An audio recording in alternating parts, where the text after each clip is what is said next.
वसमत येथील तालुका शेतकरी सहकारी खरेदी विक्री संघ या ठिकाणी सध्या सोयाबीनची आवक मोठ्या प्रमाणामध्ये होतीये आणि या ठिकाणी बारदाना नसल्यामुळे शेतकऱ्यांचे अतोनात हाल होताना दिसून येत आहेत।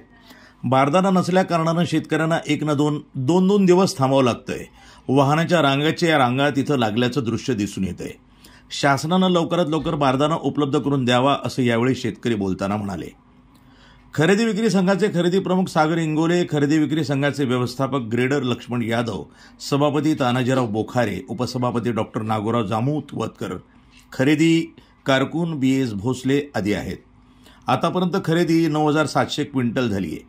हमी भाव 4,892 या भावानं खरेदी करण्यात येते अशी माहिती खरेदी प्रमुख यांनी दिली आहे।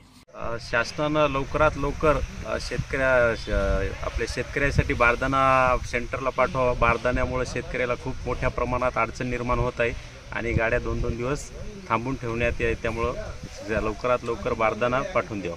वसमत जिल्हा हिंगोली येथील आम्ही शेतकरी आहे। इथे सरकारचे खरेदी चालू केली, परंतु इथे बारदाण्याचा अपुरा हे असल्यामुळे इथे 20 दिवस झाले खरेदीच नाही। 20 दिवसात फक्त 2 दिवस आज खरेदी चालली। आज 1,500 फक्त बारदाना आलेला आहे।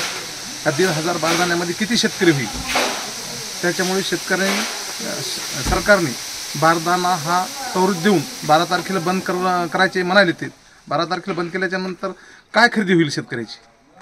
त्याच्यामुळे शेतकरी हे नुसतं चाल ढकल दिसायले शासनाची। हे काय खरेदी करण्याचे याचे धोरण बरोबर नाहीत। म्हणून शासनाने ताबडतोब शेतकऱ्याची जर माल घ्यायची त्याला गरजच आहे असेल तर त्यांनी बारदाना ताबडतोब त्यांनी द्यावा। प्रतिनिधी नंदू परदेशी, वसमत, हिंगोली, NTV न्यूज मराठी।